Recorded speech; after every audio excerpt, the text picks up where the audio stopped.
As a young girl, I would nurse and help the birds that fell out of trees, recalled Dr. Dorothy Boulding Ferebee. While her friends played with toys, she healed injured animals. At an early age, she knew she wanted to become a doctor.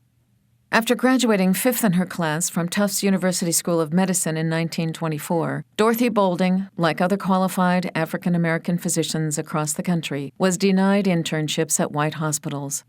Determined to find equal opportunity to complete her training, Dr. Boulding took an internship at Freedman's Hospital in the Capitol Hill neighborhood of Washington, D.C. One of the few hospitals administered by African Americans, it provided health care to the city's Black community. In 1925, after completing her internship, Dr. Boulding opened her own practice in the Capitol Hill neighborhood. The community was very poor and did not have an ambulance service.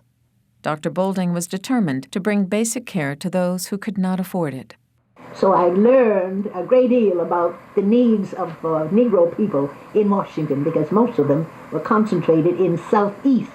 So it was there that I learned that there was very little opportunity for the children. Even though they were in school, they weren't learning anything. And then it occurred to me, there's something wrong with this town. Anytime a child goes hungry and the mother has to work and leave a child home like this, we need some place for children. We need a daycare center. Concerned about the needs of families in the community, she set up the Southeast Neighborhood Society with playgrounds and daycare for children of working mothers. In 1925, Dr. Boulding joined the faculty of Howard University Medical School, where she met and later married Claude Thurston Ferebee, a dentist and university instructor. In 1934, she was appointed medical director of the Mississippi Health Project. Going to Mississippi was quite an ordeal. In all of those counties, the influential people were the plantation owners. They're the ones that decided what could be done, what could not be done. So reluctantly, they allowed us to start a clinic. But they would not allow the blacks on the plantation to leave their job of picking cotton and hoeing the weeds, would not allow them to come to any of the 5 clinics that we had proposed. So here we were in Mississippi with all the materials that we had bought, the drugs that we had bought, all of the things necessary for the health of young children, and couldn't use them because these plantation owners would not allow the Negroes to come to us. So we had a little consultation, and we said, well, if they can't come to us, we roped them. So it was an educational teaching job as well as a health job.